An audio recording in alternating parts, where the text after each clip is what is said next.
Boys and girls, ladies and gentlemen, dogs and cats, Jarek Tadla, Entrepreneur Secrets coming up. Thank you. Welcome to my house. And we're going to discuss a little bit about what I always discuss, the emotional fitness, emotional awareness. And Mark definitely want to discuss AI, how the AI is going to influence our future generations, and not only the future generations, but the generations right now that was happening. So it feels like we have to, Jarek. I mean, when we're seeing predictions that 40 to 30% of the global workforce is going to be displaced in the next 5 years, feels like that might impact our mental well-being, right? I think so. Yeah, because, it's like we already, a lot of, at least at my work, in my business, people already start kind of being concerned. And it's like the seed is already planted, and then how we react to it. And between you and I, COVID was a big hit. A lot of people, the awareness of our mental capability and health, and the disconnections from humans, it hit us hard. That's why we have more suicidal rates and more mental, mental sickness and stuff like that. So, and now after that, we're kind of like recovering from the COVID. I think there's still a lot of, stuff going on, and now we're going to AI. So tell me, what do you think? What's your perspective on AI and everything? How is it going to affect us? Well, I think the big thing for me, Jarek, is AI turns beginners into very competent players, right? You don't speak or type English real well. All of a sudden, you use AI, you're going to be pretty solid. You've never edited a video before, you're going to be pretty solid. You've never looked at a stock chart before, you're going to be pretty solid. So it turns beginners into very proficient in a particular field, but it makes experts extremely efficient in a field. Because if you know your stuff, you're gonna read the results from an AI chatbot, and you're just like, that's a little bit off, and you're gonna go a level deeper, right? And so as you can start to learn and use these tools, it's just gonna completely transform the way everybody interacts. And I'll give you just a perfect example. I run a marketing agency, and we do a lot of video work, things like that. And I had a client who I was going to shoot some videos for her website, right? Shout out to Drake Irish Dancing over in Coral Springs. And I said, hey, Christina, why don't you fill out this form about your business, mission statement, who you serve, who should join, frequently asked questions, that sort of thing. And what happened was she fills out the form. All those answers were automatically sent over to ChatGPT using Zapier. ChatGPT wrote out scripts for 5 episodes and gave her a list of 25 different video titles for short form video. So when I show up on site, I don't have to do any consultation. There's no meet and greet. It's set up the cameras. She's already got the script. She's already made her tweaks. She's trained. She's ready to go. I saved myself 2 hours of time. Just like that. And even better, Jarek, What do we do with the time? Well, we watch Netflix, right? Oh, okay. Well, we just want to make sure that we use the same thing. But don't you, I don't know, you tell me, but because now we're going to have the tools to make a lot of shortcuts, but people that stay on the top of the game, they still have to know, they're going to have a better knowledge and better awareness, and they're going to know how to use the tools. Because at the end of the day, you have to know the tools, how to use it. Because there are people in this world that let's say they have the knowledge, but they don't know how to use it. Then people that have the knowledge there's some people that don't want to get the knowledge at all, okay, and then complain about it. There are people that have the knowledge, but they don't want to use it. And there's people that they don't have the knowledge, but they know how to use it because they find people to use the knowledge, so use the tools. So AI is going to be great tools. But at the end of the day, we still need the human interaction. Right. There's no way AI going to substitute the human interaction. Well, and we were kind of talking about this in your beautiful living room a few minutes ago. How much human interaction is really deep, right? In this world of the phones here, which I have on my lap, which I have notes and stuff. But in the world of the phone, it's LinkedIn messages. You want to meet for a 5-minute coffee, or do I have 10 minutes to pick your brain? A lot of time, that stuff is not super deep. This is why the news is failing right now, because people don't want to watch like a 5-minute clip. We need more context. We need more information. I want to get down and actually speak to someone for more than a 60-second Instagram reel. Why do you want to sit with someone and speak? It's the energy. That's what we need. We still will need the connection. AI is not going to take this away. AI is going to give us more time. But AI, it's a gift and a curse. The same thing is the ego. Right. It's a gift and a curse. Social media. I think social media, if you know how to use it, is the greatest gift, because suddenly, we only have access to the bubble of people that we know. Suddenly, when we go to social media, suddenly people have access to your information, your knowledge, and your experience they would never otherwise have. People in your bubble don't need you. They know who Mark is. Hey, I want a problem. I have a problem. Hey, here, Mark, tell me how it is. Or, I have issues with that. People in your bubble don't take advantage of you. People outside, that's when the social media comes. Because suddenly we can reach billions of people. We have right now over 8 billion people in the world. I think we reach like 8 billion, 18, something like that. So look at the reach, but it's also a curse.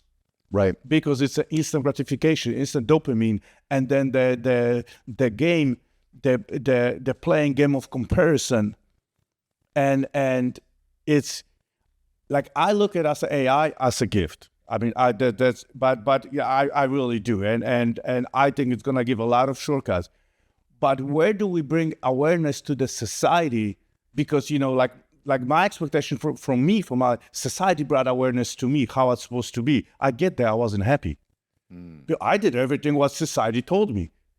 Finish school, get married, have kids, have a career, have money, and then what? Exactly, we climb the mountain. The same thing with AI. I think that we have to, even like that's what we're talking, connection. Connectivity. That's what happened during COVID, because everybody was on the phone. There was no exchange of energy. We were missing kind of like being next to each other, feeling the energy. And that's where we connect deeply. And that's why everybody, is like, oh, this doesn't work. This doesn't work. We take our connection through, by granted. I mean, look at my kids. Like any kids, you go to the restaurants, everybody freaking is on the phone. Right. Dude, I'm next to you. How many times Mark, seriously, how many times you see the couples like a day at the dinner and usually it's the couples that have been married for like 10 years. Sure. Right? And even the kids, they at the restaurants, they're talking on the iPhones. Jarek, I'll go to the playground with my 5 and 8-year-old, and all of the parents are sitting on the benches with their phones. And by the way, we cannot buy that time back. Once your kid, at least you could probably advise me on this. Once they get to a certain age, you touched it. Oh my God, Mark! You see, that's why we're sitting here, Mark. I was this douchebag. I was always too busy, because my kids. But the kids want the only thing they want your time. They want connection. You have 8 and 10, right? You told me 8, 5 and 8, 5 and 8 years old. The kids only want you. They want daddy. For them, love, it means give me your time. Our kids want our time. And the problem we are, and we are like, well, I'm too busy, or, I'm working on a deal. I'm hooking up with this client. Everything is more important. And even like in the playground, all the parents are on the freaking iPhones. And the kids, look at me. And the kids want to, dad, look at me. And I'm telling you that because that's who I was. Sure. And then when I got divorced, suddenly like all my kids lost connection with me, because it's like, Dad, where were you? Suddenly you were dead? Because I was on the back seat. Mom is taking care of this. This is taking care of, I'm taking care of the, money and providing. But the only thing my kids ever wanted is connection. And it's not only kids, Mark. Your friends, your wife, your parents, that's the only thing they want. It's so difficult, though, especially as an entrepreneur. I spent the first 35 years of my life as an employee. It's just over the last few that I've become an employer. But it's hard to turn off. We mentioned this, we're going to be visiting Poland for a few weeks. And it's going to be hard for me to turn off work, Mark. Like, how do we separate from dad self to work self to these different phases throughout the day, right? Especially when this is engaging us and notifying us. Do you have your phone notifications on? Are you able to control the apps? Because my phone will not stop beeping at me all the time. It does not stop. It's like a little alarm. I might, and even when it's not too, it's amazing. If I'm walking from my kitchen to my bathroom, for example, I have to check my phone. It's so difficult to be present. Mm-hmm. I don't necessarily know how there's a solution to it either. Well, I think the way, like the way I hit the bottom of the bottom, and the reason I even started going on social media is because of depression I had. And I hit depression numerous times until a few years ago, I want to really commit suicide, have everything. And the only thing it was to me is I was never ever present. I was always living, instead of living in the moment, everything was more important. The phone call, the client, everything was more important instead of being in the moment. Like I told you in the kitchen, I could not sit with you for an hour. My brain, like my office tells me, if Jarek says something, it's already old. Because I was already, so I could never sit and just be present. And being present, that's what everything is made. That's what the happiness comes with. That's what the fulfillment, the purpose. Sure. But we just chase, and then we get there. And believe me, I've been there. I'm not telling a bullshit story. Like I have generation, if it comes to financial wealth, my generation covered. And I was there on the top of the hill, fucking miserable. But don't you feel like life moves in seasons also? Because there's this illusion that you can have work-life balance, but there's just not enough hours in the day, which, by the way, God's cruelest joke on us is that we need to sleep for 8 hours, 7 to 8 hours a day. That's like 1/3 of our life not doing anything, right? But I just, like, what's your opinion on this work-life balance? Is it seasonal? Is it we need to balance all these things at the same time? This is something that fascinates me as a father. No, I think right now, at being at the age of 52 and going through all those stages, it's the stages of life. So what happened is when let's say in high school, you got it. 120% is priority is pass the school, then college, right. Then the career, then the kids or whatever. There's stages. And at every stage, you got to concentrate on something. Dude, you cannot talk to me about balance. Like, I don't know what the balance is. But the balance brings, look, I'm getting goosebumps. The balance market brings me happiness. And even right now, like literally 3 weeks ago, my office sit me down, they have an innovation with me. Jarek, you going the hyper focus again. So they know me from the last 30 years because I have so many people work for me. It's like, Jarek, when you concentrate on something, you are gone. Jarek, sorry, like, you last 5 years, 6 years for Ironman. You were gone. Hyper focus, everything else. You forgot about us. I did not make one phone call with my business, with my, with building the culture. Then it was divorce. Then it was like when I was little kids, it was the little kids. Then was Ironman. Then was divorce. And I was like, and now, Jarek, now you're starting social media. And we're like, what about us? Hey, we here. So the balance is not easy. So I don't think you can have balance. You have to always achieve.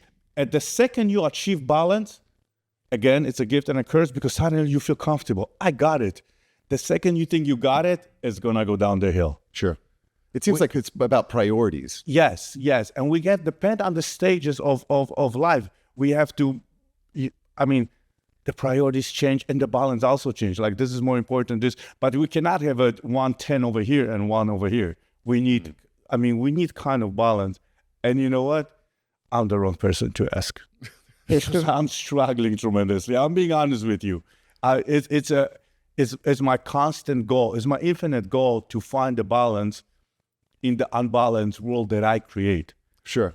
Well, it strikes me also as I go through my entrepreneurial journey that part of the balance is about empowering others, right? Empowering others around me to perform this task, or training the AI to automate this task, or even setting boundaries within my own life. I just recently, which by the way, I do feel that words have meaning because my whole life I've told myself I'm not a morning person. I'm not a morning person, not a morning person.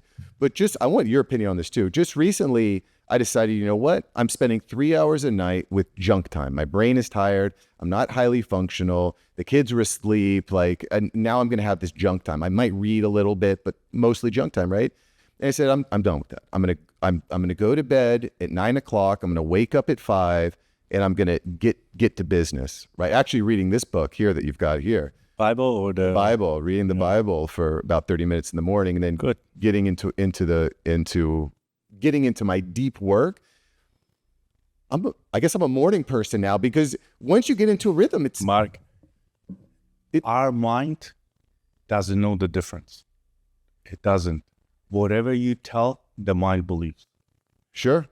And so when you tell yourself, I'm not a morning person, guess what happens? You're not a morning person. That's it. It's done. You just, dude, I'm getting too many goosebumps speaking to you, man. You're hitting those points that I really like, you know what I mean? The second you say it, that's your mind believe it. And the same thing with negative and positive. You know, my entire life, I always said I cannot build muscles. Sure. I cannot build muscles. I was going to the gym. In the last 6 months, I completely changed. I changed the story. I changed it. Like I started my coach for 8 years told me, Jarek, please quit the endurance. I cannot build muscles with you.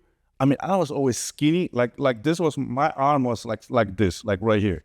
Sure. Because I'm riding like 100 miles, 120 miles on a bike, like all the good thing, all the stuff, when I'm doing the endurance, it's instead of the fat, is the healthy muscles. Right. That's what all the nutritions are. Right. But on the top of it, I told myself I can't build the muscles. They have to. Sometimes we have to rewrite. Not sometimes. All the time we have to write the stories. If we don't write the stories, then we're gonna believe it. And like people that accomplish a lot of successes in life, they really tell the story and they follow what they say.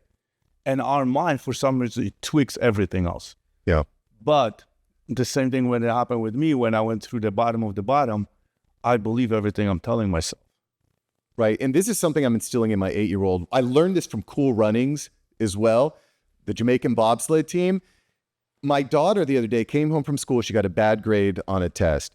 She got like a C. And she made this comment, I'm so dumb. And I said, whoa, whoa, whoa, whoa. Stop. And I took her, we went into the bathroom, and I said, look in the mirror. And I said, you look in the mirror and repeat after me. I am good. I am powerful. I'm a bad mamma jamma. And at first she laughed. And then I said it again. And then I said it again. And then and she saw that, wow, Dad's serious about this. And I think that process of breathing positive affirmations into our life is it's an absolute game changer. And by the way, probably one of the bigger problems that we're having in society, maybe pushed by the phone, is this victim mentality. We're saying like, well, I can't do it because of X. I can't do it because of Y. Do you know anyone that's been successful doing that? How does that serve us? It's, you know what? And we're guilty. We become victim of the circumstances. We do. It's like because negative things happens and we quickly become victim of the circumstances. Yet the successful people know how to get out of the rat race. Sure. And even like you were telling me about your transformation. You were an employee for so many years. I want to hear that story because we did not get to it before we started the podcast. This is a huge, going from being an employee to being an employer. Sure. Did you hit a threshold? What happened? Because it just doesn't happen. Nobody just wakes up one day, oh, by the way, I'm going to be a freaking entrepreneur today. It doesn't happen. So just watch a Gary Vee video and you're like, all right, I'm an entrepreneur. No, okay. Okay. Well, for me, when I graduated from college back in 2009, I couldn't find a great paying job. And I ended up, my father owned an insurance agency, said, well, hey, why don't you come work for me? We'll teach you insurance. You can build up the agency. And so I did that for about 5 years. And then I realized that I don't like insurance. It's, people are calling me complaining because their bill went up, or when you're an insurance agent, people are calling you because it's the worst day of their life. There's a roof leak. Their claim got denied. Yeah. And I was like, this isn't for me. And it actually came to a culmination. We went out to dinner, my wife and I and my daughter at the time. And I had no reason to be upset, but I was so rude to the server that we had to walk out. They didn't have the type of rice I wanted, and I just had a meltdown. Just so you know, if I was president at the time, you would not be sitting here. I wouldn't expect to be, because I was at a different phase. And we walked out, and I sat in the car, and I said, who, I didn't recognize that person. And I said, you know what? I'm going to change. And I started trying I started exploring all these different business ventures. Exploring what? Oh gosh. I was looking at becoming a certified financial planner. I looked at opening up my own insurance agency. This was the first time you kind of like see that you don't see yourself, or you plant the seed, or this was the first like aha moment that's like, that's not what I want to do? That was exactly it. I said something is broken because financially we're good. Physically, I'm good. My relationship with my wife is good. My kid is good. Professionally, it was broken. I want everybody to know he's saying good. And for men, good is not good. Even like, I'm doing great. It's still not good. Like we need amazing. That's the comfort. Good is comfort. I'm good. Unless something bad, it's like, we do not change until we feel the pain, right? The pain is the best lessons. I did not learn from successes. Everything I learned from the pain. And when we're good, we got to learn how to be comfortable being uncomfortable. And I'm telling you, like, I was good for so many years and they didn't serve me until the pain started hitting.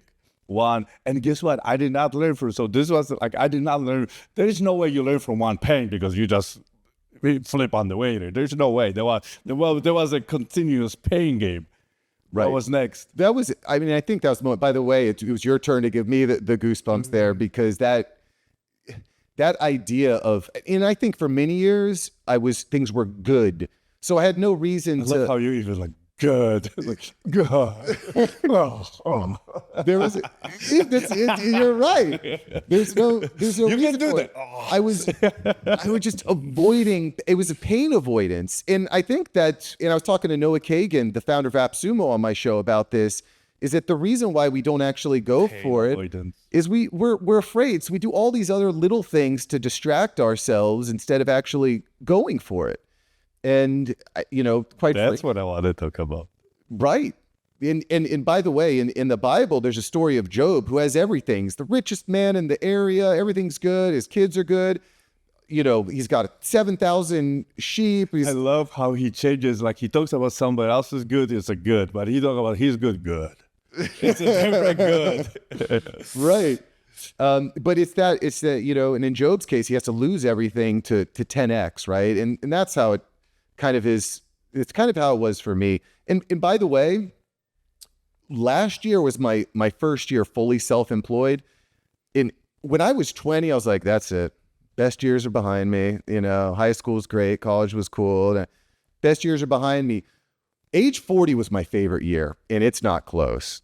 Not close. Although the year I got married, Joanna, that was definitely our best year. But besides that year, it was that. And it's just kind of funny, looking back, being empowered in having that sense of purpose to build and help others and put food on other people's plates, and also seeing my kids seeing my transformation. That's where the money was, at least for me. That's where so we hit the 6-figure mark, and now I recognize I need to transform as a human to get to the next level, right? To get the next level, that requires another part of transformation. I can give you a shortcut. Please, that's why I'm here. We don't learn from the best, right? Here, what happened is we all want in life something. We want something. But in order to get what we want, we got to first get what we need. And a lot of us don't even find out what we need. We're in the journey of looking. And then it's like, when you find out what you need, first you're going to like, no, this is not me. This is not me. Like you said, this is not for me. This is not for me. Right. Then when you get what you need, now you know what you need. And now the worst part comes. You got to become what you needed. And when you become, suddenly you start getting what you wanted. And that's when the abundance comes. But this is a process. But you're already on the right mountains, because you're already looking. When we start talking, you never mention money. You already said helping others, finding purpose, finding fulfillment. This is the endless mountains. There's no peak on the top of it. This is the mountains that are gonna serve us for, you know what I mean? And believe me, you might like, how did Jarek know that? 40 was the best year, believe me, when you reach 50, you're gonna be, holy shit, this is like the best of the best. And it's funny how, because like how everything changes right now, the 50, it's a new 30. Sure. 70, it's like in 50, because we live a lot longer. We have a lot bigger awareness of all the, again, social media, internet. Now we have AI. Look at how often this conversation comes in. So it's easy as access to the information. And then how we use it for the longevity, it's a big thing. It's a big deal too. Right. You know what I mean? Right. Now, I definitely don't take anything for granted there, but it is funny how that mentality worked out for me. When I was younger, I thought the best days are behind me. And as I grow older and grow more wise and find that sense of purpose and that challenge, that's like, and I'm kind of curious on your side, Jarek, as I go through my transformation process, not to totally get off track here, but one of the reasons I kept telling myself I'm not a morning person is I saw a 60-second reel of someone saying, you don't have to be a morning person, night person. You can always be successful no matter what. And I was like, oh, okay. No, our mind always finds excuses. Right. Our mind always finds, it's like, okay, that's, oh, I heard that. Even though it's a bullshit of the bullshit. I still, it's like, this matches what I want to hear. And that's what it is. And that's where the self-sabotage comes. It's like I'm searching for for someone to say, you're fine the way you are. You don't need to change. By the way, Mary J. Blige has a song that really turns my stomach where she says, I wouldn't change my life. My life's just fine, fine, fine. It's a very uplifting, happy song. But I'm thinking like, that's not the message. The message is we're never fine, right? I mean, at least that's the way I see it. Well, I think we never find, or we always find, depends how you can look at it. But I think we always at this stage where we're supposed to be.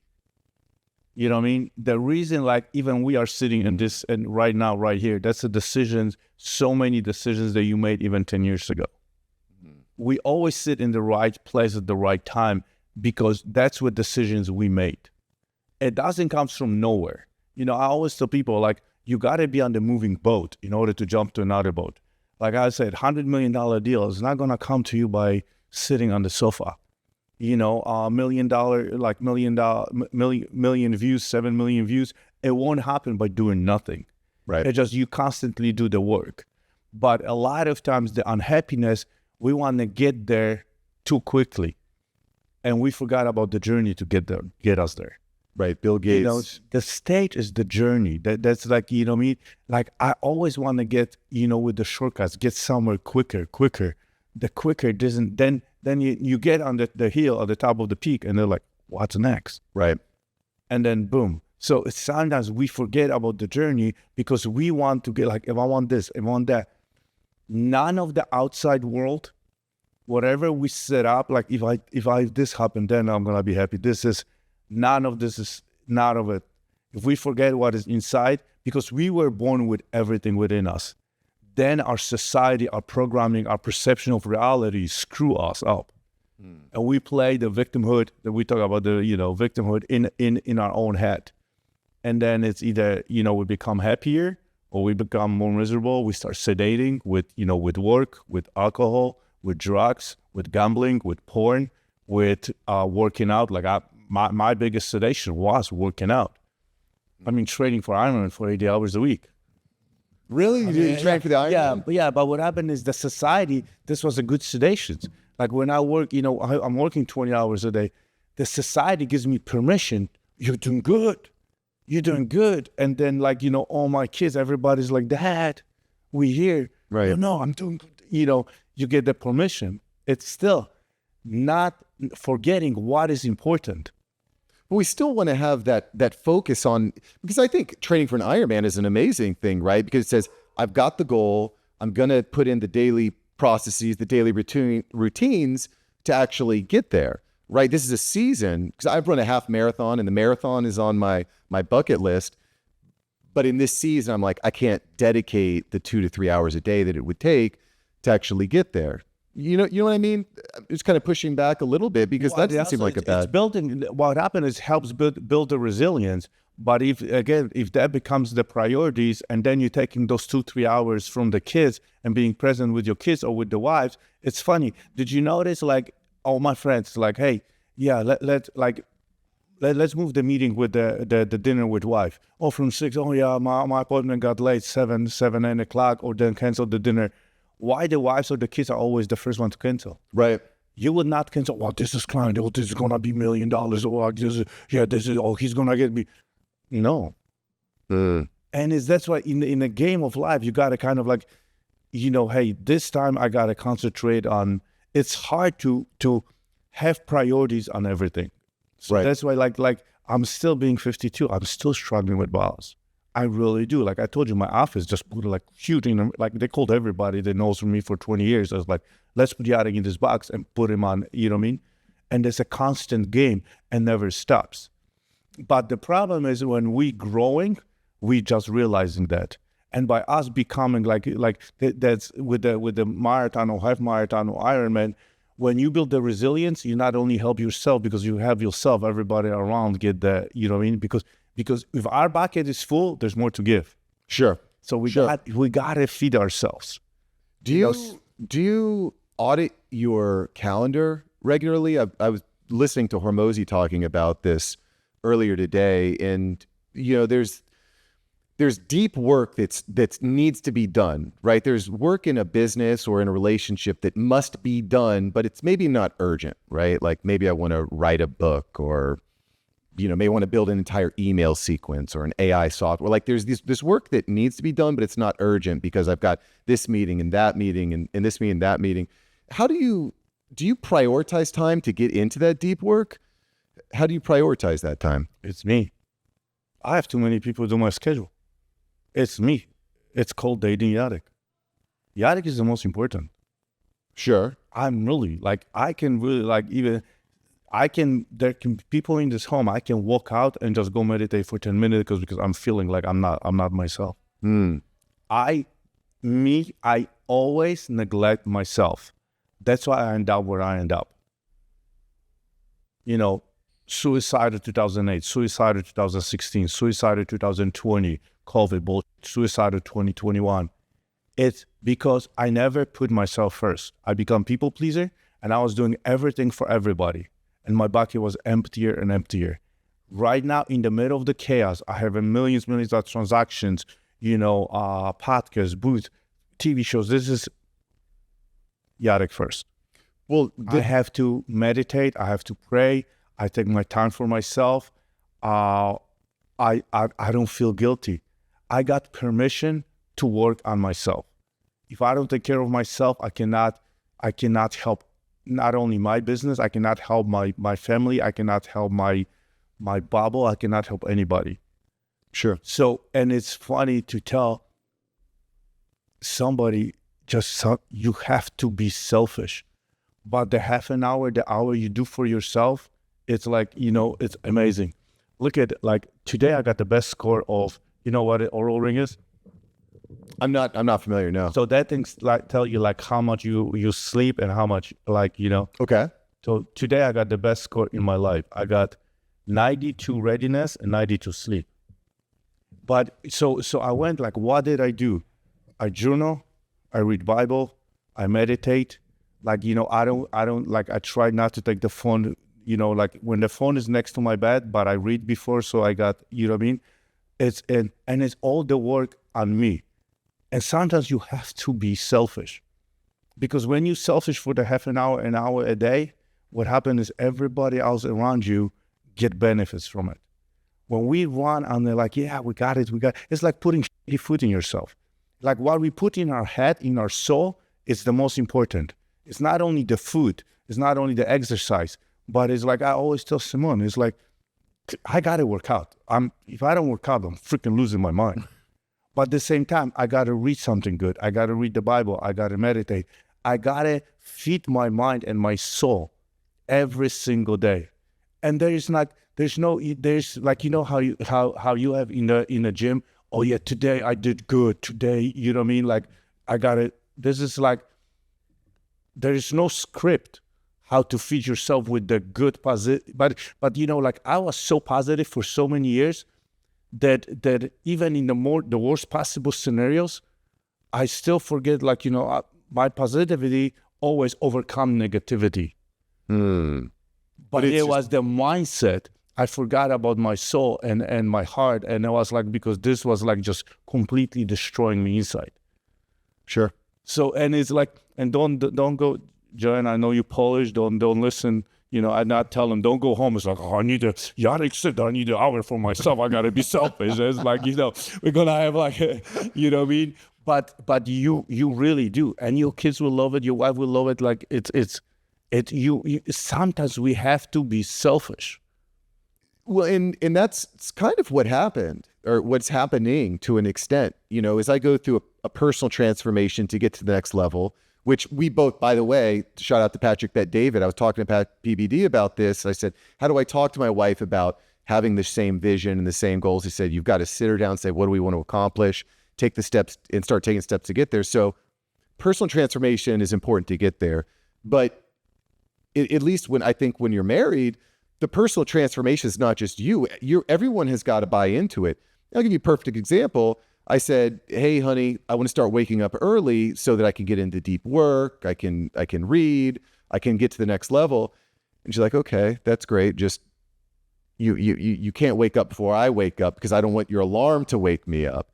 And I was like, oh, I didn't think about that. I said, well, why are you making this hard? Because I want to make this transformation. It's for the good of everyone. Everyone's going to come along. But she kind of sensed it as me being selfish. She's right. She's like, well, if you wake up, that means I have to wake up. I'm like, no, that's not necessarily true. She needs a permission from you. Right. Yeah. Right. She needs a permission from you too. That, and in our transformation, we have to make sure that we transforming ourselves.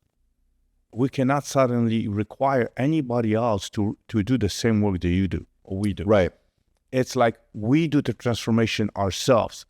And then some people, and by the way, from wife, you're going to be tested. And listen, I'm not the one talking about relationship. I'm on the third wife right now. So I'm not the one talking about relationships, okay?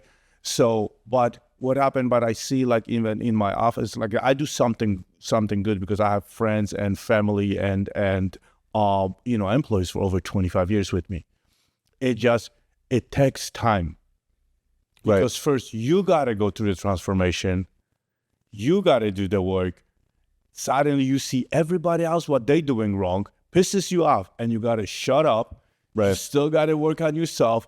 And then suddenly everybody start following you. And like, but it's going to take years because first they got to see the changes, then going to trust the changes, and then they're going to jump on the wagon by itself.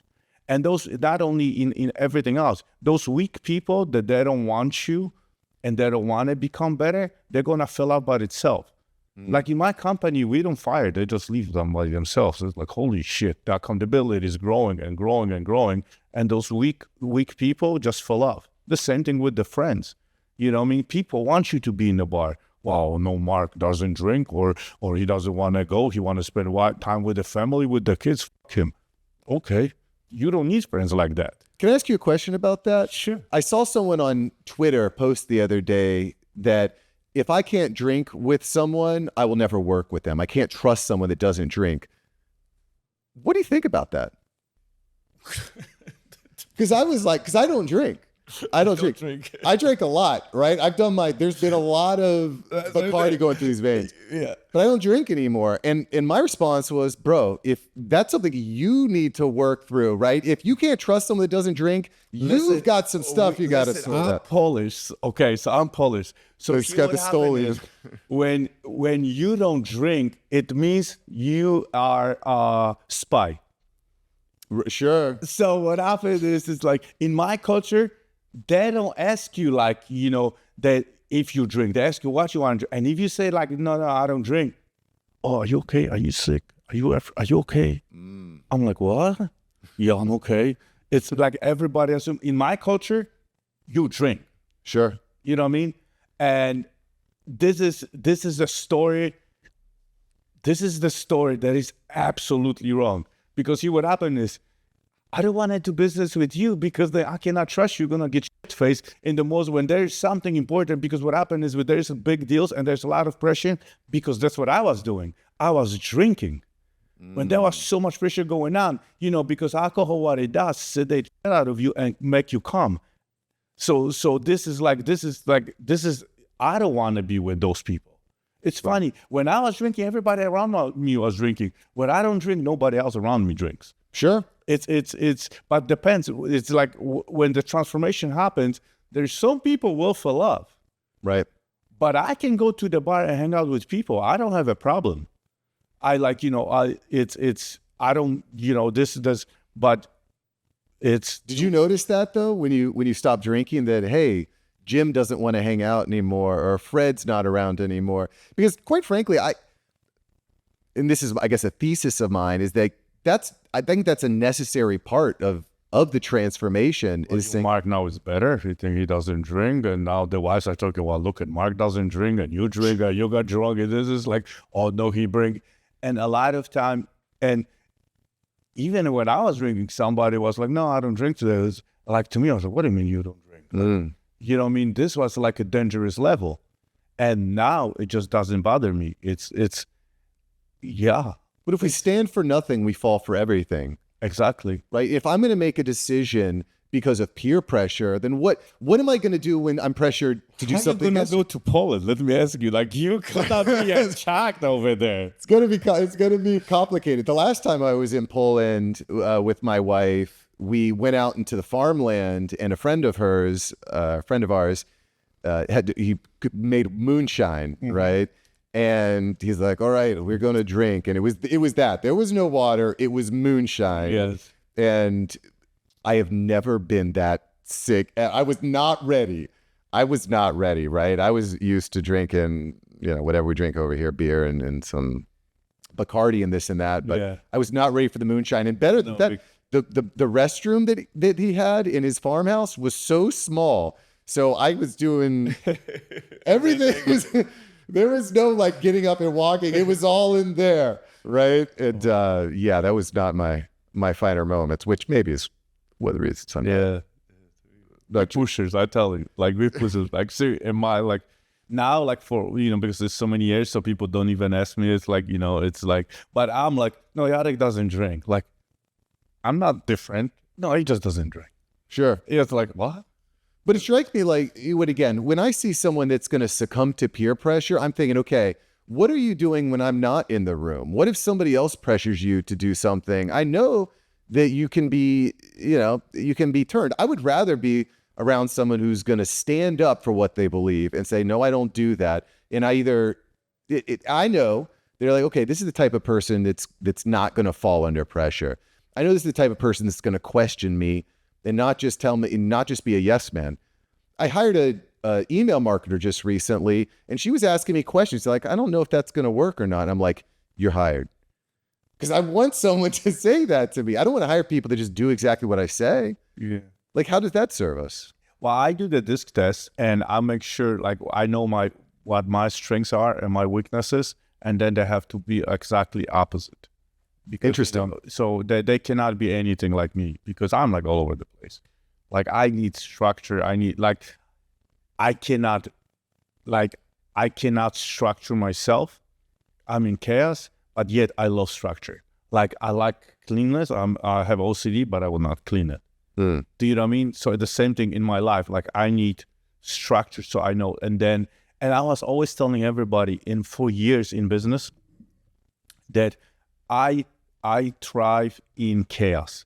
You know how you go on vacation, or that like the last few days that you gotta disappear, like you go into Poland, you're gonna like work. Oh my God, I do so good. It was like, and believe me, that's what you only think. Your mind is telling you, because you accomplish so many tasks. You do 1,000 tasks and you accomplish 500 of them. But imagine if you have a structure. And I was like, I'm good at the chaos. Suddenly, when I did the same thing spread out, everything was done right. Interesting. The same thing spread out. So we entrepreneurs think like we're good at chaos. We're not. We just do so many things at once. But if we really put a structure, I just realized like, oh my God, that's what I think is my strength. Imagine making decision out of nowhere. It's not forced. Like all the decisions right now are kind of like a pull versus I was pushing. And we on the beginning of it, and the same thing in life. If you don't do the inner work, and what is the inner work? Again, breathing exercises, like to me, meditation. Like this is praying, Bible, just praying, just like, it's funny, for years I was hiding. I never said the word praying. I was always saying I'm meditating. Really? Yeah. Really? Why is that? Because it's like because I was raised Catholic, and and all the priests, everybody was douchebags. So I stopped even believing in God because over the priests and the churches, I mean, like our priests in my country driving the best cars. It's like they were scamming people. So suddenly I blamed God for their behaviors. Right. They were representing. So until I have to go, I went through the transformation process, and then I discovered God. So I was like, got it. So now this have nothing to do with anything. So because there's a big difference between spirituality and religion. Sure. Oh, 100%. People mix that, and it's like really the inner work is like your soul, your heart, and that's what it it helps me, because at the end of the day we gotta have a faith, because the faith then faith pulls you instead of you pushing everything, and then when we pushing stuff we force, and then we make mistakes. Right. Well, and you had mentioned earlier that, which I think a lot of people may disagree with, that you're in the right place right now. Where you're at right now is the right place. And with faith, then at least I found this, that God's got a plan, and God has got me on a road. I'm exactly where God wants me to be right now. Then the question becomes, where does God want me to go next? And that is a very difficult thing as an entrepreneur, because there's so many different paths that life can take, right? But then you got to do the work. You cannot just, oh God, take me there. It's like we have to do the work. Let me ask you this, Jarek. What is your morning routine? My morning routine. That's funny. So my morning routine is changing. Okay. In the last few years, my morning routine is before, and that's what you can do with your wife. That's when I wake up, the first thing I do, I put the headsets on, put the music on, and I meditate. Okay. That's the first thing I do. Do you using an app to kind of guide you through it? I've been meditating for so many years right now, so I don't need it anymore. Okay. But I do. There are mornings that I do guided meditations, and there are mornings that I have my own music, and it's like, what I mean. And that's funny and you think, how do you find the time for that? So that's what I do. Then I do quiet breath work until Jessica wakes up. Then I go, I do regular stuff that whatever, taking shower, green juice is like, to me, green juice is everything. Green juice? Green juice. Like, juice, right. Juice, yeah. What time do you wake up, Jarek? It's 5:30, 6 o'clock. Okay. And then I go start reading, journaling. I go outside, and then again, meditate again. Journaling, reading, and meditating again. And are you journaling on what I want to get done today, what my long-term goal, or are you just letting it flow? I just, whatever my head it tells me, I just kind of journal the stuff. Because a lot of stuff and by the way, it took years for my coaches to get me to journal until I get some, like I'm a slow learner. I'm really slow. Like people telling me what to do, and it's like, no, I know everything. Yeah, no, I don't. That I lost when I was studying. I thought I know everything. Now it's funny, with age, you just realize how little you know. Sure. I think that's what the wisdom is. It's like, oh my God. Tell me. No, it's like, I don't know. Tell me more about this journaling, though, because I don't journal and I don't hear people talking about it that often. You said I was slow to learn journaling. Why is journaling so important to you now? Like in the brain, your brain like rush and just kind of like irrationally like runs. The second I put on the paper, it just kind of like, I feel like the thoughts are there, and it's more structured. And when I journal, I feel like, okay, I got it. It's like observe in my body that I can, because it went through my head, it went through my meditation, went through my head, it still stayed there. And the second it went outside, it's just like I feel that it's out there. Right. It's like, a lot of time, like when I'm talking, even like, that's why I love podcasts. That's why I like to with the social media and all this stuff. Even in talking with guys, when you say something, you kind of like running, like question in your head, and then you say it out loud. That was the answer. Do you know what I mean? It's like, I 100% know the answer. And look at it, getting goosebumps. So when I write, I'm a genius. I'm a genius. And you know what I mean? And sometimes, how many times, like, you know how many times I've caught myself at work, like I say something, I ask questions, and then my, guys, I'm going to take it back. It's like, you know, you ask questions like, oh my God. It's, you know, so I start catching myself, you know, a lot of times. And so this was one thing in work, and a lot of time, a lot of pain. Like when I carry, I have to, not the closure, but I have to, you know, like I have to sit down with my parents, tell them, you know, with my kids, like I have to kind of get it out. And there's a lot of stuff like, you know, I mean, I cannot just keep unloading stuff on people and the pain, because, you know, we carry a lot of wounds and trauma. Like I never thought I have any wounds and traumas till I was 46 years old. I thought my life was perfect. We're men. Yeah. We got this.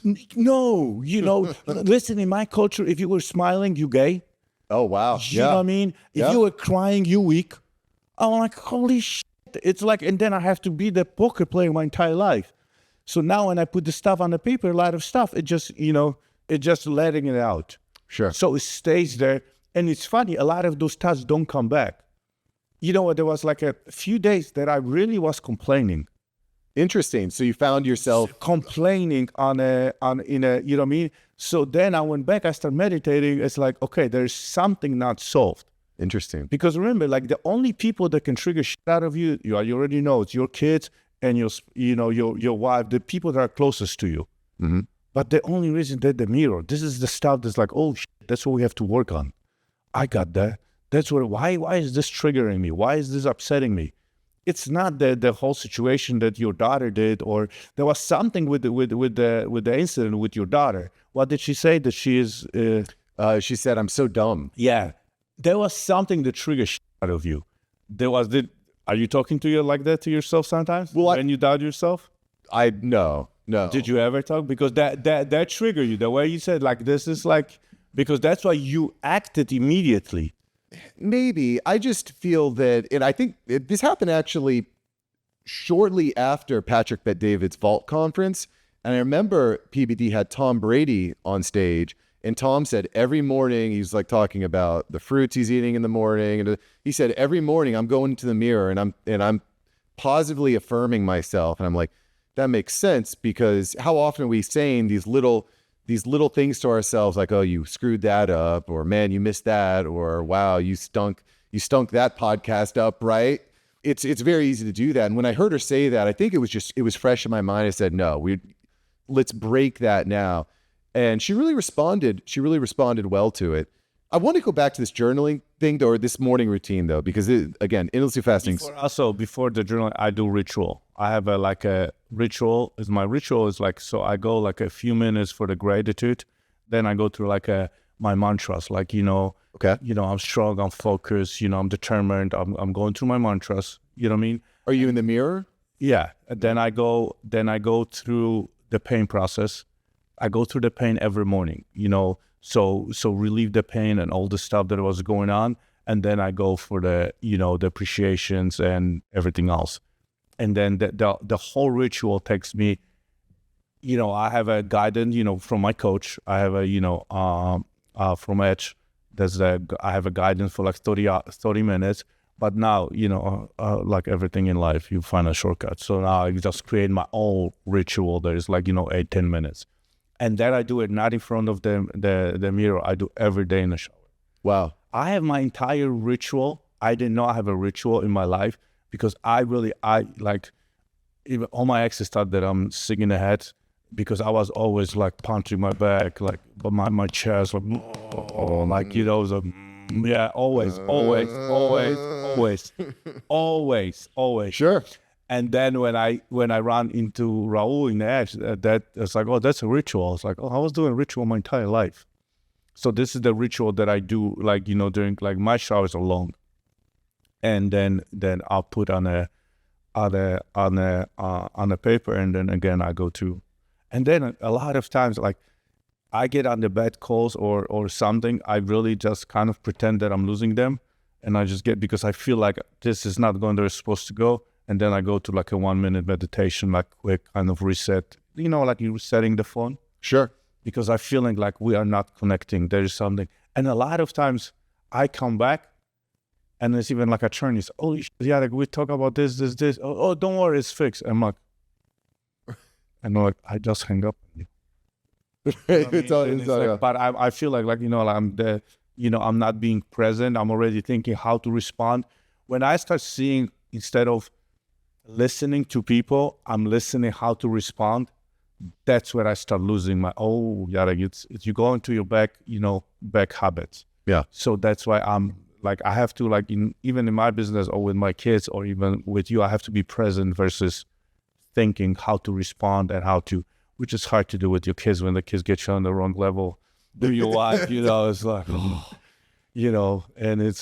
and we have to recognize when we are good, when we are good being we're warriors, but also we have to kind of recognize when we good to be, because, on the end of the day, we're on this earth to serve. Right. And we're forgetting that. And no one more so than our kids, I think. Exactly. So, you know what I mean? So we learn from them. All right. So I just want to kind of back it up just a little bit and kind of lay out this morning routine so I can copy it and no, I'm copyright for this. there might be a book. There might be a book. So waking up around 5:30-ish, Mm-hmm. right? 5:30 to 6, meditating for about 10 minutes. Mm-hmm. But sometimes the 10 minutes takes, because sometimes here what happens is, if I go sometimes to the deep meditation, the 10-15 minutes becomes 45 minutes. Okay. You know what I mean? And so I don't give myself a time. The only when I'm kind of like, I know that I have to do something. So what happens is I give myself time when the school day starts and I have a kid. Mm-hmm. So I know I have to be done with my routine by 7 a.m. Okay. So I know that. So then I give myself time. So what happened is, so I know, like, let's say songs, but usually the meditation can take 10 minutes, it can be 40 minutes, depends how you know what I mean? And it's funny, a lot of times oral feels that I fell asleep. What does it? It really reads it like I went to sleep. That was the problem I had when I was meditating when I woke up. I would either be not comfortable or I would fall asleep. Right. Yeah. So I don't know. I find that reading it kind of engages my brain a little more, but the idea of journaling is interesting. Jordan Peterson says that the best way to really flesh out an idea is just through writing, letting your pen ride, which, by the way, we talked about AI. Most kids, most young people, most adults for that matter, are using AI to do all the writing. So I wonder, where does that leave us in this journaling process? I could see you taking a shortcut. I'm not going to journal. I'm just going to let ChatGPT journal for me this morning. No, that I think it's got to be your own thoughts. And I'm telling you, even here, what happened is, by saying this like out loud, because like it took me years. I did not, what I mean? It's funny, Mark, it took me years to read books. Sure. When did you start reading? Like a few years ago, and I read like 12 books like at the same time. Right. It took me years. And then, you know what? I started reading actually books. I was listening to audiobooks like crazy. My kids never knew that I'm listening to audiobook. They think that is on the phone listening to the music. Right. So when I start opening the books, my kids are like, oh, that reads. Right. So what's the reason to start reading books? And the same thing with the journaling. No, I'm telling myself the thoughts. I'm telling myself in the shower. I was taking 40, 50 minute showers. And I was everything in the shower, like doing, like people like, what do you mean you're the most productive in the shower? I am, because I do my plan in the shower for the next 100 years. Well, it's also, wow. Well, it's interesting. Whenever I'm in the shower, I never have like me time. Does that make sense? I mean, I have time where I'm alone, but it's not me, yeah. which I'm hearing a lot from you, Jarek, because normally when I have me time, it's listening to a podcast or YouTube or something like that. That's not me time. All right. So you need to actually space out time to actually be present, just yourself, no distractions, speaking the affirmations. It's funny thing. And I tell you how it came along. And it's like, and it's funny. I think I never talk about it on a podcast. A year ago, I have a businesses like all over the world. It's, when you do businesses, you have people that love you, people that hate you, right? And for some reason, I did not show up in a court in DR, Dominican Republic. When you don't show up in court, you get a warrant for arrest. And the warrant for arrest goes to the Interpol because it's such a small country. So it goes to Interpol. Interpol in England. Interpol, the worldwide. Interpol. Oh, sure. Okay, right, sure. Okay. So then I'm traveling to Panama to do my stem cells. I do like every 6 months stem cells, because they do, yeah. And then I get stopped. And it's like, do you have a businesses in Dominican Republic? I'm like, yeah, I'm building this apartment complex on the water, blah, blah, blah. I'm like, wow, you in trouble. I'm like, yeah, of course I am in trouble. I mean, I have many lawsuits, this is normal. Okay, come with us. They locked me. They took everything away from me. Wow. For 30 hours in a freezing, like a room in the airport with two guys. Took everything. Like, give me a piece of paper and pencil. And they said, no, weapon. None of them speak English. Weapon. And they just show me on their phone that we have a 24 to 48 hours right until the Interpol comes and interview and figure out what is the issue that you are ordered to be stopped. 30 hours in the freezing sail. 30 hours. Me. And that's a 51 years old Jarek Tadla. I get home, Jessica, like everybody, like crying, blah, blah, blah. Oh my God. I'm like, babe, this was the best 30 hours in my life. And she goes, what's wrong with you? We were worried. He was just like, babe, the first 2 hours I was mad as hell. And then I just realized it. I don't spend enough time with myself. I learned more about myself in the 30 hours that I learned in my entire, all the training, all the ayahuasca ceremonies, all the coaching, all the therapy, everything.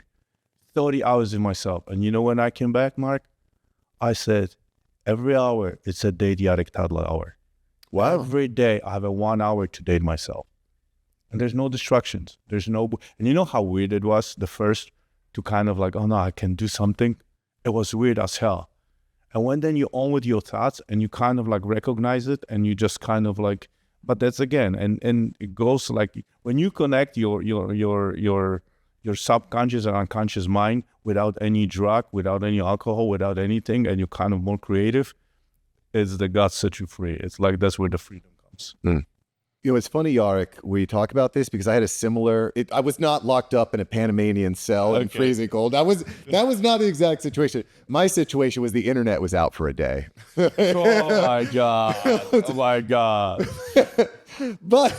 But I still had my phone too. But anyway, so the home internet was out for a day. A little bit different than a Panamanian cell. But what I recognized was my entire business and everything is online. If that's done, so what do? I had to go and I had to write and I had to read and I had to think and do business strategy and go to my whiteboard. And I was like, when my wife came home, I was like, I just had the best day ever. The internet was down and I actually got to focus on the problems rather than be in the problems. Right? And so I never really thought that, wow, I need to actually do this for an hour a day. But because I get so caught up in, boom, this email, this recording, this project, this and that, So what do you do during that 1 hour? You're taking 1 hour every day. That's Jarek time. What are you doing during that hour? What's your focus? Meditate. Meditation. I just, just go through and now I give myself permission to journal. Can I ask you another question? We talk about praying, reading the Bible. I was reading another very famous book, Think and Grow Rich. And as I'm reading Think and Grow Rich, I'm like, a lot of the stuff that Napoleon Hill's talking about is actually biblical, faith-based stuff. Have you read that book? Did you notice that too? Yeah. It's like did you read the other book that he wrote? I know. Outwitting the Devil? No, I didn't read. I saw it up on your desk there. I haven't read it though. This is so those two are my Bibles. Mm-hmm. And that's my third Bible. Outwitting the Devil. So where do we? I'm telling you, like, this guy was so right, But this guy was so right, like 100 years ago. That is going on right now, and that's exactly what we talk at the kitchen. Sure, that's exactly what we talk about. The men's being out of the taking out of the household, out of the households, and that's exactly what he's talking like. and it's so right on the point. Those books are written so long ago and are still like, you can still connect and they're so truth. And look at it. Look at how old is Bible. Right. And it's funny, every successful person is reading it. Right. And depends, because we all have gods. And depends, like I'm from Poland, so, so Catholic, there is a Christianity, Hinduism, Buddhism, you know what I mean? But at the end of the day, there's no name, it's a God. Sure. That is, and it's so true. Sometimes when I talk about reading the Bible, people are like, oh, you read that, you must be in a cult or something like that. I'm like, well, by the way, this is the most widely read book ever written. It's lasted 2,000 years. You might be able to get a little something out of it, because you're right. When you read the Bible, the stuff that you read, you're like, oh, I recognize that. Oh, I recognize that. Oh, this might be the right decision or the right path to take. It's amazing. Also very deep, incredibly deep. You can read the same verse. Yeah, exactly. And depend what state you're in, what stage of your life you're in, you read it completely differently. And the same person in this room can read a verse right now, and everybody's gonna completely differently hear it and knowing and gonna kind of like with their own perception. So it's unbelievable. It's really crazy. Also, by the way, quick AI hack while we're talking about the Bible for all you pastors or public speakers out there. One of the reasons I think the Bible is so powerful is the stories that are in there and the storytelling. It's not just do this and you'll be okay. This is the story of what happened to Moses, and you can kind of take pieces from that and it sticks with you, right? Storytelling, like the story that you were talking about in Panama, like that's the stuff that sticks with us. I was reading Aesop's Fables with my daughter the other day. It's the story that sticks with us. So AI hack here, if something happens to you during the day, if you have a story of something small that happens, you can say, hey, give me a story. Here's the story. How does this line up with the Bible? What's a story that happens in Donald Miller's story brand? Or what's a book that I can compare this to? It's exactly, yeah. And you can, right there is, yeah. You can start to develop you can start to make your stories sing. You're all of a sudden, the most minute thing that happens to you at a gas station is like, oh, well, you can leverage the book of Matthew, chapter 3, where this happens to Jesus. And all of a sudden, your stories, your messages start to hit much harder. And AI's ChatGPT has read every book, it's watched every movie, every television show. It's like the most powerful tool in the history of humanity. And I found that small hack is incredibly powerful for story building, for idea generation. I haven't read the How to Beat the Devil book, or is that what it called? Twin about the devil. Right. I'm telling you, you go home, read it. And it's the second you start reading, you can't get out. And it's like, oh my God, like, it goes through the man, going through the tunnel, going through the, it's like, oh, and it's like, oh, that's me. That's how, it's like, oh, that's how I think. And it's like, this book was, it took 100 years because, nobody want to publish the book because they think they're gonna kill him. So his grandkids found the book and published the book. Wow. 100 years. It's going in the Amazon card. I got to be 78 years later. 12-hour flight with a layover. So that's the time to begin to make it done. Wow. But with chat, with the AI, ChatGPT, when the internet happened, at the beginning, we did take advantage of it, right? But now you can be your own doctor. With the AI, you know everything. And the problem is you don't have to, like when I was in college or in school, I have to go to library, I have to go through everything. And it was like, holy it was a work. And then my dad is like, Siri, screw you. It's like, it's so easy. Like, you know what I mean? But having the knowledge and the ease of access to the knowledge, and that's as long we know how the only thing we still have to educate ourselves how to use the knowledge that we have access to. Right. Because now we have unlimited access to the knowledge. Well, it's the critical thinking combined. The human expertise, critical thinking combined with the tool is when you get the best result. Yeah, but we can never lose the connectivity, right, with the people. Right. You think that AI? Well, no, but it's helpful. And I'll give you another example. if I'm taking a meeting with someone, they fill out a calendar, and it might have a few specific questions about them. What's your business? What's the point of our call, etc. Feed that into ChatGPT. ChatGPT will list out a criteria for you with, hey, this is their business. These are some potential problems that might have. Try poking these pain points. This is a potential way that we can solve that problem. This is another referral partner we might have that can solve that problem. And so once you build out these mega prompts, all of a sudden I'm getting on a call and I don't have to start from zero. I can actually get to the connection with that person immediately. Like when we're exactly there, you see exactly you connecting with the person, and you the most connecting, being vulnerable and knowing this exact part, but knowing how to use the tools that we have. right. Versus like, because a lot of people, if you're not okay with yourself, here what happened, now the ego comes in instead of the soul and the heart, and suddenly like, I know this, and it's like, I don't want to do business with somebody who thinks he's the, you know what I mean? I want people like the people that I want to do, like I'm telling you, if let's say, you know how many times I walk away from the business because they treat somebody like the waitress or even the Give me assistant. an example. When is the time that you walked away from business? Because So I was dealing with this guy, and I already spent the money, right?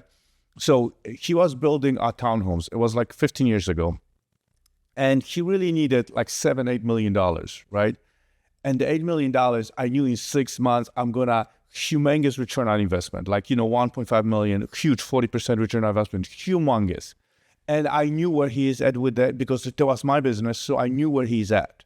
So I knew how much, it's a quick money for me. It's completely secure. I'm in the first position. I got him at this. We in the restaurant, he really treat like the waitress like a trash. And I'm sitting, and not only that, I already spent the money, the one that I'm gonna get, the $1.7 million. I already spent the money on the future deal 6 months from now that I structured. wow. So now I'm like, I already spent the money that I already made it with him because he's so like, it's a win-win scenario for me and him. And it's like, and he is like, more, and then I'm sitting with myself, I can't help somebody, like the more money he's going to get, the more douchebag he's going to be.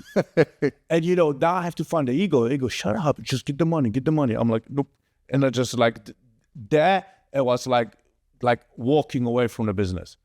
I give you a better story. I'm in the deal. It's one of my biggest deals. It's not 2002. It's at that time, it was 200 units in Colorado. It was a huge deal. I'm a real estate agent, right? It's a $600,000 commission, and I already spent the $600,000 commission buying my own. We at the table, and I'm seeing how those people screwing my buyer. Like I found all the lies because I'm in the business apartment buildings already. I was already like 5-6 years in business. I was already like big, but I just want to, use my skills. And again, shut up, Jarek, shut up. And they were keep pushing. They were like not only with the title lady, I mean, they treated like, okay. And then I got pissed at them. So I started looking at the paperwork, and then I realized that this was a lie, and I started going at it. I broke the deal. My client got mad at me, and I told them, listen, this is not true. This is like, why didn't we cut this due diligence? I didn't realize those people are like that. The second they start treating the lender and the title lady like this, I didn't realize it. I start questioning myself how bad. Those are bad human beings. So now I start questioning everything. I believe in due diligence process. We walk away from the deal. We lost the deal. This guy came back with hundreds of clients, closed thousands more of apartments with me, and he was like grateful for life. I'm getting goosebumps. You know what I mean? The client that was initially upset that you broke the deal. But he lost it. But then I explained it, so he was grateful. Wow. You know what I mean? And it's like where there's smoke, there's fire. Yeah. Right? Yeah. Yeah.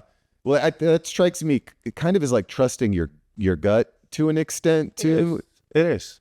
Well, yeah. But I can't imagine how hard it was to walk away. You were already you already spent the I already spent the money on my apartment. Oh man. You know what I mean? But sometimes like right now, like I don't invest in the businesses. I invest in people. Like, Sure. I want to see how people are versus like, how they are with families, how they are is like, it's funny. People, we talked about it and like, no, let's talk about the deal. How was your daughter? How was it like, dude, what's wrong with him? I want to talk about the deal. I'm like, I don't do deals with, the deal, there's so many deals. I want to know like who I'm dealing with because, like, I want my people to become people that I do business with, become the inner circle. They'll become my friends. Like, screw the money will come anyway, or they won't. Depends how they are. Well, because your culture, and you'd mentioned this earlier, that if the culture is built a certain way, it'll filter out people that aren't a filter. They'll self-filter out because they're not a match for the culture. Would you say that particular item of doing business with people that respect others, we'll say? Yes, it's everything. We say it's a core value? It's everything. Without it, you can't. What other core values do you hold, Jarek? Do you have them well defined for your organization, for your personal life, or is there a lot of crossover? Up there, you can read them. The core values: be positive and uplifting, growth oriented, do the right thing. We respect others, ourselves and others. That's what we talked about that somewhere. Yeah. And get the job done. Now, I'm reading Donald Miller's How to Grow Your Small Business, and he says you want to have like a hierarchy. So maybe sometimes core values go against each other. Like, for example, get the job done was in conflict with we respect ourselves and others in that example, right? Because you want to get the job done, but you couldn't exactly because they didn't respect others. So do you have a hierarchy? Do you put a hierarchy on the values so that if every once in a while there's a discrepancy, hey, this is the core value? Yeah, but what happened then we go and we discuss. Because I let people like have a freedom of choices. But when they start having questions, when we always talk, when you have a question, when you start self-doubting yourself, let's share. Sure. Let's share. And then what happens is that it goes and we go share it and we'll figure it out. Sure. You know what I mean? How often do you audit meetings? Right? How often are you going to your team and be like, listen, y'all, I love doing these Monday meetings, but we got to stop. We're not getting anything out of this. You're not going to believe it. Okay. I'm completely out of my business. Okay. I suck in operating my business. I have no idea how my business operates. The only thing I know how to expand my business. And the reason I got back, because I built enormous culture when I got in the business, I was in the business, 30 years ago. And I built enormous culture. And when I start out in the new businesses, I was so out of it that my people asked me come back to us. That's why they put the innovations like, we need you now because like everybody's looking up to you and you're not being present. Sure. You know what I mean? So I'm back, and I'm actually, it's a baby step. I'm learning, and it just, instead of being unpresent, I'm being a present owner. So, so my CEO, my CFO, everybody got a help from me. Well, I we don't run meetings like, is we do quarterly meetings now that I come to them, and it's been for a year right now, and we're completely redesigning the culture and everything else. Well, it sounds like you already did the audit because you're only going to quarterlies now, right? Yeah. Because it's very easy to get caught. And hypothesis here, it strikes me that because you have the core values in place, it enables you to hire and empower the right people within the organization. Because if they do respect themselves and others, they're going to be able to handle those sorts of meetings on their own, right? And I don't know. I've always felt like core values are just like a bunch of like, woo, we love one another. Like, just it's not really impactful, but more and more it strikes me that is what's required to get but to that. It's funny, on those meetings, we don't talk about business. No? Then what do you talk about? We just talk about our own successes, our own goals, our own stuff, and connect. We become very vulnerable, and then we all connect, and so let's say we spend a few hours BSing, and then 15 minutes, hey, we got to do this, and then again structure 2 hours BSing, and it's not BSing because it's really connecting. Right, human connection. I'm really big about human connection because I realize how much I miss that. Do you think that the younger generations are missing that? Yes. Enormous. But My in my office when we have a we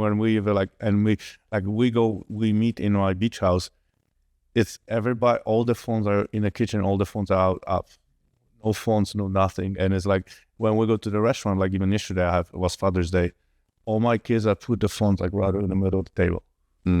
It's and then suddenly, and it's always like, oh no, let me, oh we're going here, oh let me no, wait, it's a need. Why do you think, why are you so connected to the phone?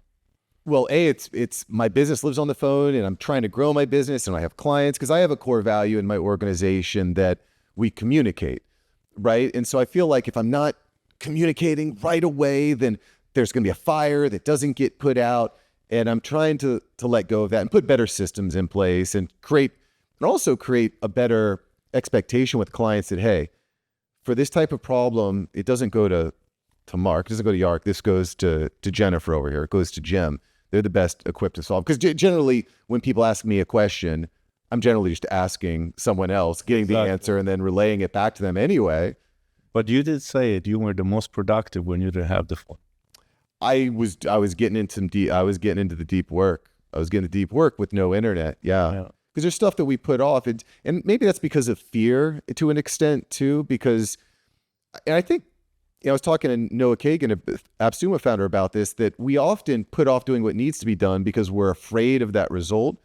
And his example was, let's say you want to start a business, and first you go and you get the website and you do the branding and you get the LLC and you buy the t-shirts and the hats, and you make sure your logo is great. And then you go and you try to sell it, but nobody wants it.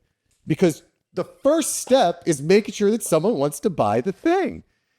And what he's mentioned, but we don't want to do that because we're afraid. His point was, you're afraid to go and sell the thing because people might not want to buy it. And so what his point was, well, the faster we can get to that failure point, the better. Because if I want to know that nobody wants to buy the thing before I have all the swag and the shirts and the merchandise and the parties. And I want to make sure someone wants to buy it first. Because what in his case, the example that Noah gave me, which is brilliant, is you want to build a dog walking business, but nobody wants to buy the dog walking. People say, well, I could use a dog sitter because I need someone to, come over when I'm on vacation. All of a sudden, you don't have a dog sitting business. You don't have a dog walking business. You have a dog sitting business. Exactly. And we don't make the sale because out of fear. We don't ask out the girl because we're afraid of rejection. So we got to put all, I heard you talk about that on I think episode 1 of your show. Yeah. He's talking about, his son wanted to plan out the whole prom before he'd even ask the girl out, right? Exactly. We overanalyze a lot of times, and we just lose what is important. It's funny. Let's say in real estate business, you can be the best real estate agent. You can be the best attorney in the world. You can be the best, doctor in the world. If you have nobody to operate on, if you don't have any clients, it doesn't matter. Right. You spend 10, 20 years on educating yourself.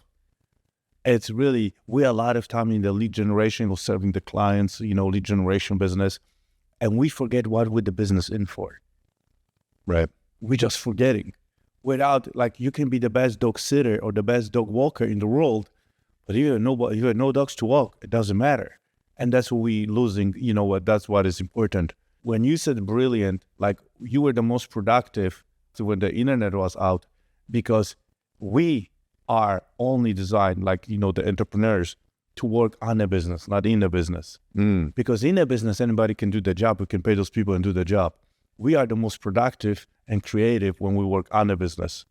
And I knew that my entire life, but I never worked on me. Sure.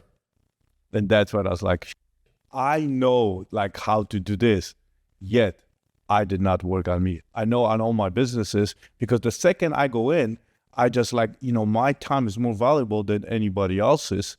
So I can hire 2 people, do the work, so I can work on it versus in it.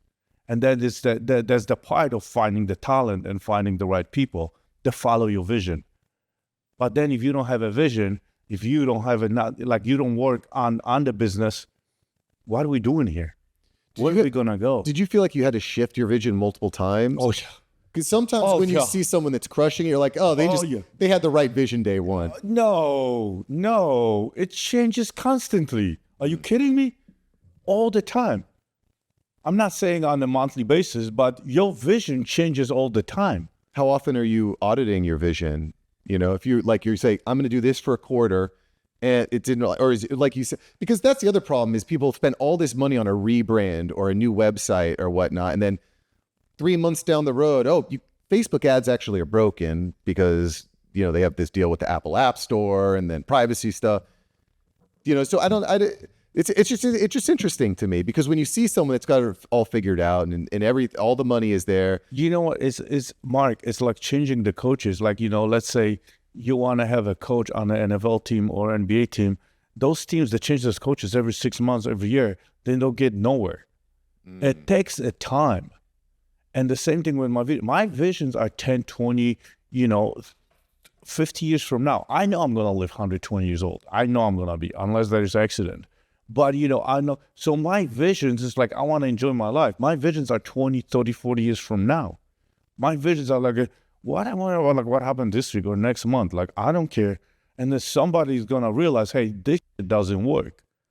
But if everybody knows where we're going, that's what everybody jumps in. And my people figured out, this doesn't work and this doesn't work. We make a mistake.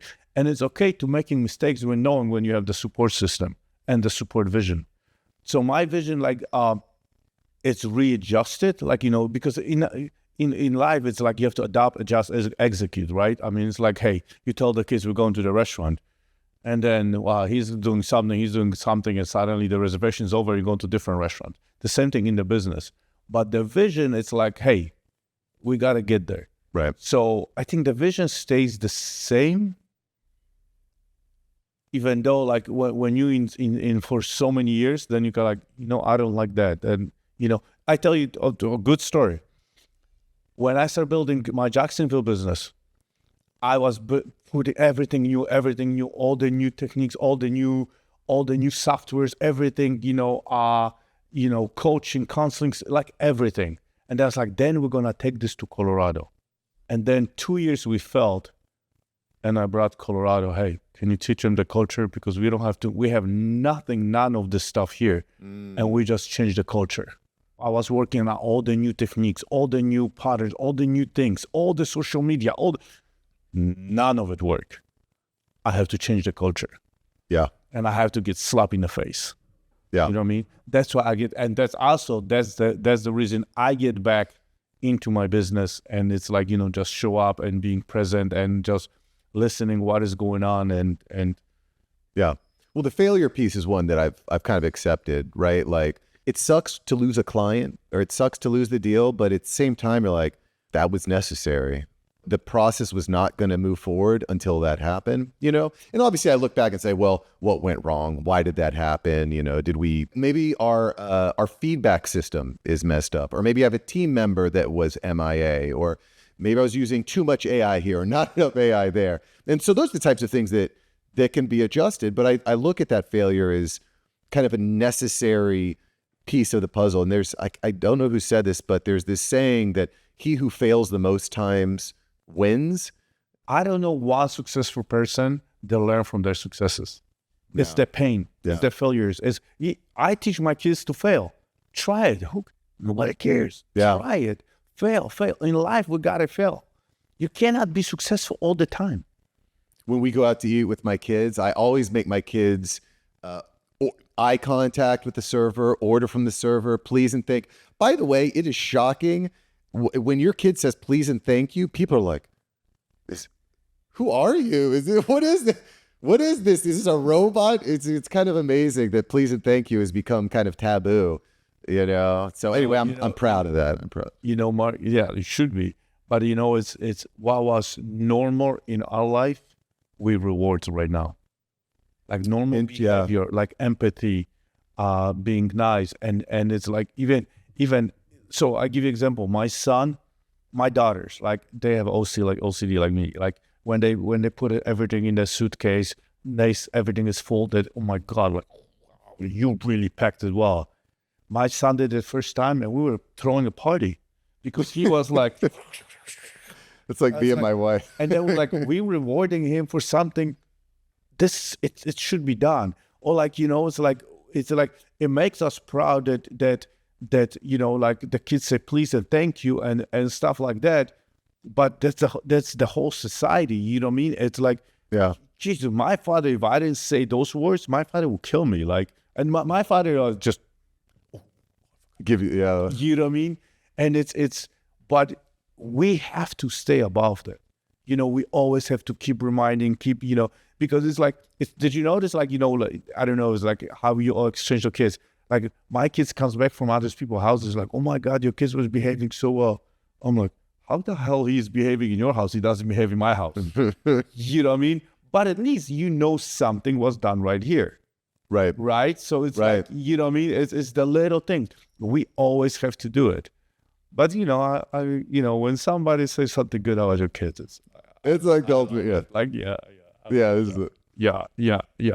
That is the ultimate feeling, because that's legacy right there. But speaking of legacy, you mentioned something, Jarek, that I found interesting. You said you're going to live to 120. For sure. How the hell are you going to live to 120? How are you going to do that? What do you know that I don't? Are you going to have a bionic brain put in? Are you going to have robotic arms and legs? I know this is our biggest asset. We forget about that. And Sure. our mind and our soul is the biggest asset. The second you feed this every single day and you take care of it, that's why I don't drink alcohol. I don't put any drugs. I don't put anything. It's like, I watch out like what I put into my body. I mean, there are accidents, yes. I'm like, it's like, what I mean? But I already believe I'm going to live 120, 150. And, hey, even if I'm going to get short 90, then, then that's what. I just don't see it. I just wanted the quality life. I got to tell you, like my family, I just lost all grandmoms and grandfathers at the age of 97, 98. Okay. So my family lives long, but they didn't know what I know. Like, like getting that's why I went to Panama to get the stem cells, Yep. So through the IV, through the, that's where all the Joe Rogan goes there, like, all the celebrities go there. So it's just constant, like, Well, Peter Diamandis is talking about this, Abundance 360. Yes, but I want to have the quality of life. I tell people the way to take care of your body right now, that's gonna tell you how you're gonna live, what quality of life you're gonna be the last 10 years before you die. Right. So I really want to live like good quality of life, and I love life now. So I just like I feel like I got a second chance after the suicide. So I was like, I want to live it. I want to live it to the fullest. Yeah. Well, that's how we change the world, right? Yeah. So I just want to go share my story. And I'm telling you, if anyone have one thing that's one man, I'd be more than happy. I mean, it starts with, okay, tangent alert, warning, tangent alert. It is almost impossible to eat healthy in the United States. It is like the mafia, the pharmaceutical companies and the food companies. I dare you to try to go to the grocery store and buy something that doesn't have sugar in it. It all has sugar in it. It all has preservatives in it. In fact, there was a study that just came out recently that showed every human testicle is completely filled with plastic. How is it possible that we're not all stained? I don't even know how we're having kids anymore with how much plastic is in our balls. To be Now honest. you go to Europe, you'll see. In Europe, people go to grocery every single day. In Poland, you cannot buy a ham because the ham 2 years later, it's completely rotten. Huh. The cheese, everything is fresh. Like that, nothing stays fresh for a week. Right. Everything you eat the day or the day after, or it's completely gone. Interesting. Here, you can leave stuff in the refrigerator, or bread is fresh for a month. Yeah, we found milk in our fridge. It was a month old. Yes, in the refrigerator, you can leave it. So there are a lot of preservatives and all this stuff. And speaking of sugar, I completely quit sugar like 8 months ago. And I did this for my body. And it's funny how much effect it did on my brain. Wow. Like the fogness is gone. There's like, and believe me, I quit a lot of stuff. So what do you eat? If you're not eating sugar, what do you eat? I don't process sugar. So I don't eat any desserts, any ice creams, any pastries, no processed sugar. I will eat sugar in, like if there's a fruit, I will eat sugar in fruits, or there's some stuff you cannot just avoid, but none of the processed sugar. And the clearness, the fogness, I really feel like I'm a freaking steroids. Like, and I love the feeling. And I really did this to my body to get, to cut my body fat and all this stuff. And it's funny, it got completely on this. Wow. Quitting sugar made me realize because all successful people have addicted personalities, how addicted I am. This is the hardest thing I ever quit.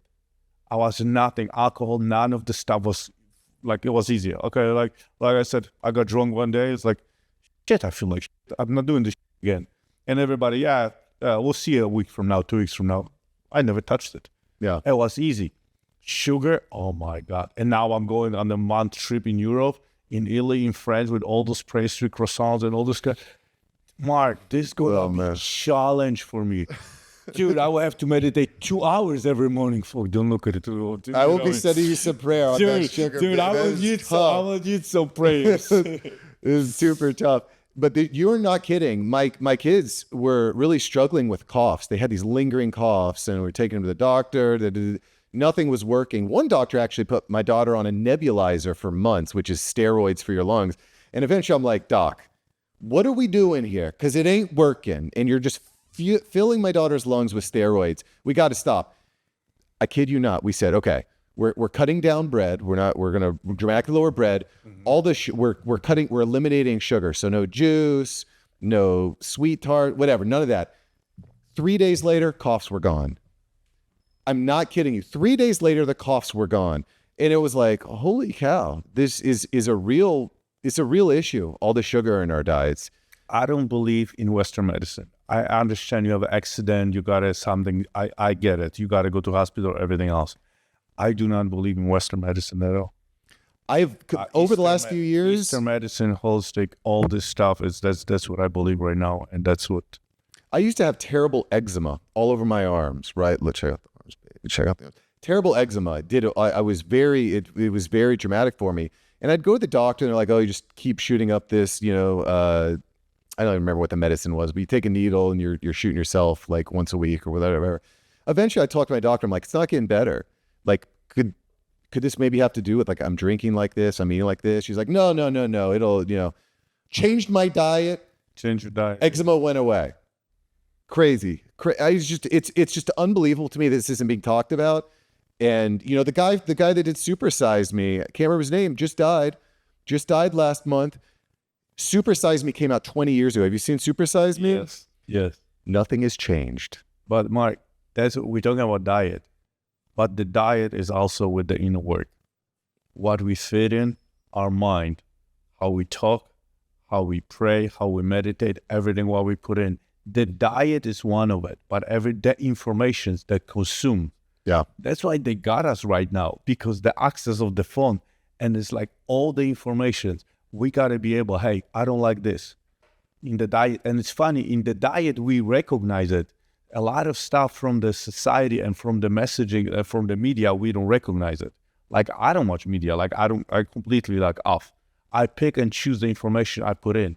And also the voices, which voice I listen. And this is the biggest thing for me. Right. Everything we fit in. And it's not only diets, the information, the activities, whatever it suits us to be healthy, to be more present, being active, and being, spreading the love, being the light. That's what we're born to do. And it does strike me that to complete the transformation, to get the transformation that we want, it's going to mean sacrifice and discipline.